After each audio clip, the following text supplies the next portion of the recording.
रविवार से यूपी के प्रयागराज जिले के विकासखंड बहरिया अंतर्गत लोकापुर गांव में कथा आयोजक मदन मोहन तिवारी एडवोकेट के आवास पर 7 दिवसीय संगीतमय श्रीमद् भागवत कथा प्रारंभ हो गई। पहले दिन कथा व्यास सत्यव्रत शुक्ल रामजी महाराज ने श्रीमद् भागवत महात्म्य और परीक्षित की जन्म कथा सुनाई। उन्होंने कहा कि जब राजा परीक्षित माता के गर्भ में थे उसी समय अश्वत्थामा ने ब्रह्मास्त्र का प्रयोग परीक्षित की मां उत्तरा के गर्भ पर किया। उन्होंने बताया कि उत्तरा ने भगवान श्री कृष्ण को पुकारा। भगवान श्री कृष्ण ने उत्तरा के गर्भ की स्वयं रक्षा की। जब परीक्षित पैदा हुआ उसी समय वह उठकर बैठ गया। जो भी नवजात परीक्षित को उठाकर अपनी गोद में बैठाने का प्रयास करता वह उदास होकर बैठ जाता, लेकिन जैसे ही श्री कृष्ण ने नवजात परीक्षित को अपनी गोद में उठाया तो वह जोर जोर से हंसने लगा। विद्वानों ने नवजात शिशु का नाम परीक्षित रखा क्योंकि भगवान श्री कृष्ण ने स्वयं ही इस बच्चे की मां के गर्भ में रक्षा की थी। राजा बनने पर परीक्षित ने कलयुग को दंड देने का प्रसंग सुनाते हुए कथा व्यास सत्यव्रत शुक्ल रामजी महाराज ने कहा कि कलयुग राजा परीक्षित की शरणागति हो गया है, इसलिए उसे क्षमा कर दीजिए। कलयुग ने अपने रहने के स्थान को मांगा तो राजा ने 4 स्थान दिए। पहला स्थान जुआ क्रीड़ा, दूसरा शराब खाना, तीसरा वैश्य स्थल दिए।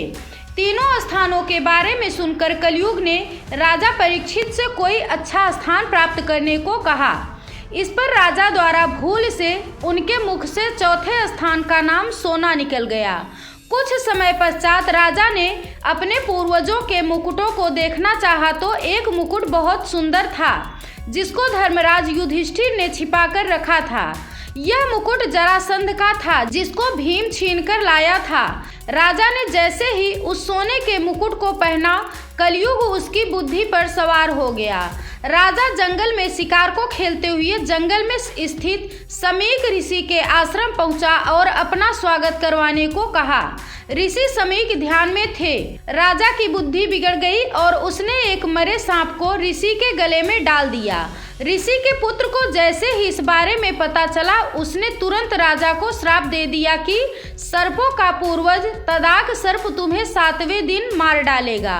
ध्यान भंग होने के बाद वह राजा को घर जाकर मुकुट उतारने के बाद पश्चाताप की अग्नि को महसूस करते हुए रोने लगा। उन्होंने कहा कि पाप एक व्यक्ति के जीवन को सही मार्ग से गलत मार्ग की ओर मोड़ देता है। उन्होंने कहा कि आज के समय में प्रत्येक व्यक्ति को अच्छे व पुण्य के कार्य करने चाहिए। इस मौके पर आचार्य हरिशंकर तिवारी, आचार्य विनोद पांडे, कथा आयोजक मदन मोहन तिवारी एडवोकेट, राकेश मिश्र, पवन मिश्र, शशिकांत तिवारी, इंदुकांत तिवारी, विधुकांत तिवारी, रजनीशकांत तिवारी, मैहर प्रसाद, राम अवध पटेल, राहुल पटेल, आदर्श मिश्र सहित अन्य भक्त उपस्थित रहे।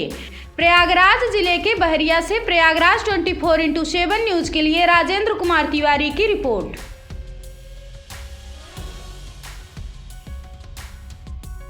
यूपी के प्रयागराज जिले के बहरिया थाने में तैनात जीप चालक निजामुद्दीन रविवार को सेवानिवृत्त हो गए।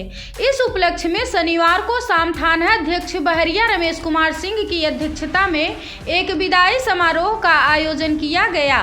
थाना अध्यक्ष रमेश कुमार सिंह ने कहा कि आदमी की पहचान उनके कर्मों से होती है।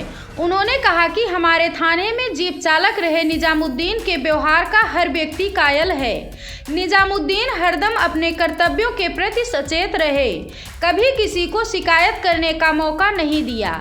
इस मौके पर थाना अध्यक्ष बहरिया ने माला पहनाकर और अंगवस्त्रम समेत गिफ्ट देकर उनके उज्जवल भविष्य की कामना की। इस मौके पर जीप चालक निजामुद्दीन ने थाना अध्यक्ष बहरिया रमेश कुमार सिंह व थाने के समस्त स्टाफ का शुक्रिया अदा करते हुए ये कहा कि मुझे लग ही नहीं रहा है कि मैं रिटायर हो गया हूँ। उपस्थित थाने के स्टाफ ने केक काटकर समारोह में 4 चांद लगा दिया। उपस्थित लोगों ने बताया कि जब से ये थाना बना है तब से बहुत लोग रिटायर हुए हैं, लेकिन ऐसा कार्यक्रम आज तक कभी नहीं हुआ। लोगों ने इस तरह का आयोजन करने के लिए थाना अध्यक्ष रमेश कुमार सिंह की प्रशंसा की। इस मौके पर सिकंदरा चौकी प्रभारी गौरव सिंह, सब इंस्पेक्टर पुरुषोत्तम लाल, sub inspector Ram Avtar Singh, sub inspector Sheshnath Bharti, constable Shivcharan Sonkar, Arpit Singh, Urdu अनुवादक बाबू व कारोबारी प्रेम गुप्ता समेत काफी लोग रहे।